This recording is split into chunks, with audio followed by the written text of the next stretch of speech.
I always end up going to the library with the intention of returning the books that I had borrowed and not coming back with just as many. But then I browse, and then there's so many books that I want to read. There's so little time and so many books that I want to read. So I ended up picking 4. First, starting with what I'm currently reading. I'm reading The Everlasting by Alex E. Harrow. I finally got it from the library. This book has exploded on Book Talk and Bookstagram, so I am hoping I love it just as much as everyone else has. The other 4 books that I got, the first one is The Wood at Midwinter by Susanna Clark. I know she's read Piranesi, but I've never read that. But this just looks so pretty, and it was on display. Plus, it's a really tiny book. I just finished reading Two Can Play by Ali Hazelwood, which was another short story, and I really enjoyed how short the story was, which I didn't think I would like. But yeah, so I saw this. It felt like fate, so I grabbed it. It looks like a children's book because it has like a lot of illustrations in it. It's really pretty. I really like it, and I really liked It Was Winter. The font for that is so cute. It's a good like quick read, which I think I get so caught up in reading like 300-400 page books that sometimes I just need something quick and light and easy. Then I got Aisha at Last. I think I've heard about this book. It follows the story of Pride and Prejudice, but in the modern day, and I think it's set in Canada. The author is based in Canada, so I'm assuming this story is also set in Canada. I've been really wanting more romance on my TBR, so this is actually kind of perfect. I got The Ornithologist Field Guide to Love. There's a common theme in all of these books. There's like gold foiling on every single one of these books that I got. I just love a gold foil. I recently got accepted into Berkeley's romance influencer program, which I'm so excited about, and they have the 3rd book in this series. I'm not sure if it's actually a trilogy or if it's just like an interconnected series, but they have the 3rd book coming out soon, and I requested to get a finished copy of that. So in order to get used to the writing style, I wanted to read the first one in the series, which is this one. I think it's like a historical fantasy rom-com. This year I want something like light and easy because the state of this world is insane and I need to find some joy somewhere. And then lastly, I got this on hold. I Medusa, love Greek mythology, and I love Greek retelling. Song of Achilles and Circe are like my favorite books ever. When will Madeline Miller release another book? I don't know, but I am waiting for it anxiously. I need her to release another book so bad. It follows the story of Medusa, and I'm interested to get into it. This week I really wanted to focus on my hobbies. I have a lot of other hobbies that I want to try to incorporate more and more in my daily life, because when I'm bored, I immediately reach for technology in some way, like TV, my computer, scrolling on Pinterest. And while all of that is like fine and good, and especially like now that I've minimized the amount of time I'm on social media, I really want to replace or like make my brain want to reach for my hobbies more than reaching for like any form of technology. I just don't want to sit on the couch watching TV every night. That's all it really is. Today's hobby is to first do a daily doodle, which hilariously it's called Daily Doodle, but I have not done one since this video. I'm sorry, okay? Because hobbies take a little bit more effort and a little bit more creative energy. I'm so used to not doing that I just don't do it. This video is basically like holding me accountable to my hobbies. If you want to body double with me and work through your hobbies or do your crafts while I'm doing my crafts, I invite you to do that. So let's pick a daily doodle for today.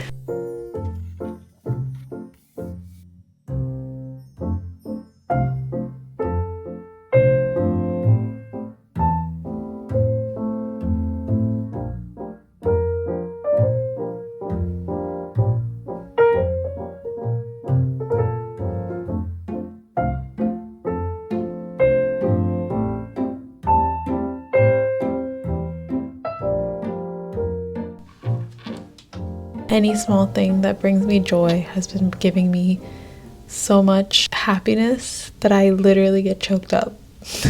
It's really the simplest thing. Using the pens that I already have, using a notebook that I already have, taking inspiration from online, using the internet for a resource and not like a way to fill our brain with so much information that we don't know what to do with it. it feels amazing. It feels so amazing. I wanted to share with you like my journaling ecosystem.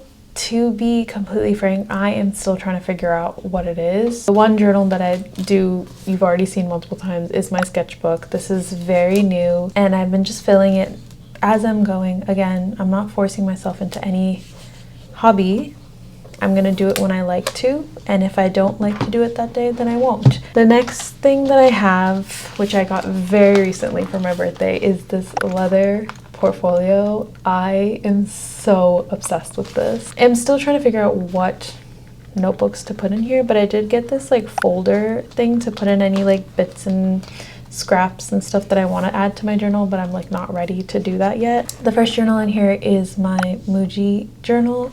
I use this as like my personal diary. I write just all my feelings and emotions. Journaling in this one has had like a frequency of like 3 to 4 times a week. I haven't made it to 7 times a week, but we'll get there. It's a slow practice to build. And then this is also a new notebook. This is a Literm 1917 notebook that I got as like a commonplace notebook. If you haven't heard about a commonplace notebook, it's the way I'm interpreting it and the way I want to use it is like anytime I see something online that I'm like, oh, I want to do a little bit more research on that, then I'll write that down in here. Or if there's a quote that I see out in the wild that I really like or I heard, I'll write it down. I also want to use this notebook as a way to write down reviews of any books that I read and then write down the quotes that I like, because I can always reference the books on my shelf. It feels more reasonable to just have it in a notebook that I can just flip through and find. A lot of people have an index in their commonplace notebook, so it's a way to like organize what you're writing in here. There's going to be no order in which I write all of these things. If I'm writing a book review or like any quotes from books, I'll put the purple thing so that when I'm flipping through... Hello? My light just turned on. When I'm flipping through my notebook, I'll just be able to see the color and be like, okay, maybe that's what I'm looking for. The last journal that I have is this, another Literm, but this is my agenda. This is just for everyday to-do lists. I've gone through many agendas through the years and I love the layout of the Literm one. There's a lined page on one side and then the dates on this one. It just helps me organize my thoughts a little better. I like to use this Muji 0.38 knock pen. I'm so obsessed with these and I've been like exclusively using only this pen, but recently, as in literally 2 days ago, I went to the stationery shop and I got this Pilot G-Tech pen. Oh my god, it is the best pen I have seen in many moods. It just writes so crisp, like it's so crisp when you write it on a paper and it just feels so nice to hold in your hand. It feels like a pencil, but it writes like a pen. This is my newest obsession. All that to say is keeping a journal has been very helpful for me, especially in terms of processing my feelings and also keeping my mind organized, because I tend to get very overwhelmed when I have a lot of things in my mind. So just writing it down on paper and reading it back and realizing it's actually not as big as I was making it in my head has been so helpful.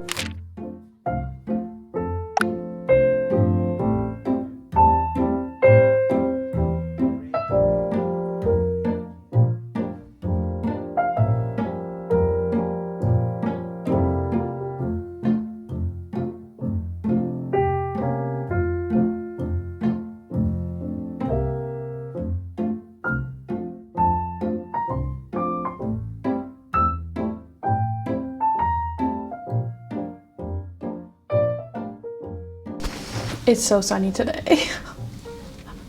God, I needed this. Anyways, thought I'd give a little bit of a reading update. I am 24% of the way through The Everlasting.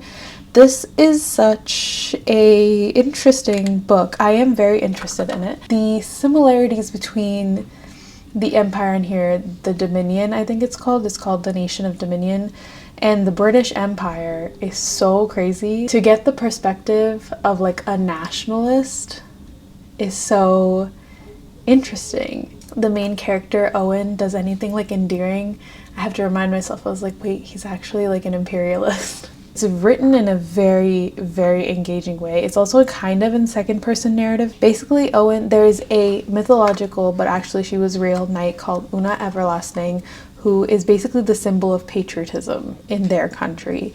and Owen is tasked with writing her story, and he talks about her in second person. This will be my 5th book of the month. This is the most I've read in a very long time. So 5 books in a month is like unheard of for me. It might be like possible for me to read even 8 books, which is 2 books per week. Oh, this is so fun. It's so fun. Hobbies are so fun. Okay, let's get back into reading. It's my lunch break and I want to read.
I got some yarn and some needles from the knitting shop. I love this yarn shop. It was 2 levels and they do classes there. They have a class on granny squares and I really want to learn how to do a granny square. So we're gonna go there to that class. It's like sometime in March. I got these 5mm circular needles because I'm in the middle of many different projects. The one project I have is the Woolen Gang knitting kit that I got. I completely gave up on that sweater and I found another cardigan online, and so I'm gonna try to do that because I really need a video tutorial in order to know how to knit. After the ribbing is done at the bottom, you need to switch to a 5mm needle. And then I got these yellow silk, I think they're silk yarns, or they're made out of like seaweed or something like that. It was something crazy. I really want to make like a summer top, kind of like this. The lady at the store was so nice and helpful in telling me which kind of yarn to take, and this seems really lightweight and good for like the warmer months. I really want to get into wearing my own clothes. I think the next step is purely to start sewing, but I don't have room for a machine here. My parents do have a machine.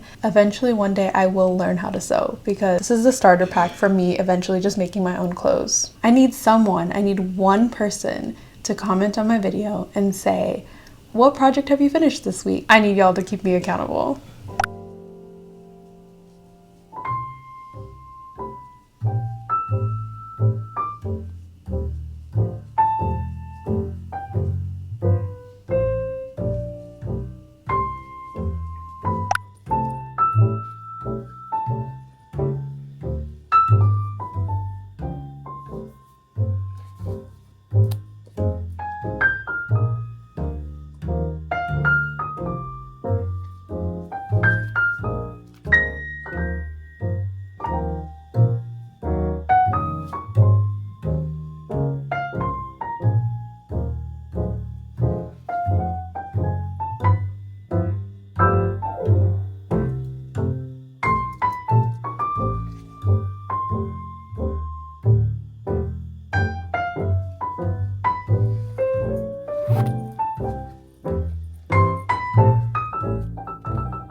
This might be a bad place to give you a review of The Everlasting, but I thought I would do it outside, even though I'm very nervous about talking. I'm not really in public. It's like a park, but I'm kind of in public and I'm very nervous about it. I finished The Everlasting 2 days ago. I personally loved the writing so much. It was very lyrical. If you really like a twisty and turny epic fantasy that's kind of tragic and you're not sure if it's going to end on a tragic note or not, I would really recommend this for you. I think Book Talk accurately hyped this book. book. It was very different from what I've read before, and I definitely want to buy a copy once the paperback comes out. So I give it 4.5 out of 5 stars. I'm currently reading Along Came a Moor by Alex Daria, and I really like it. I needed a romance in between that's set in the modern world, so I don't have to think too hard about the world building.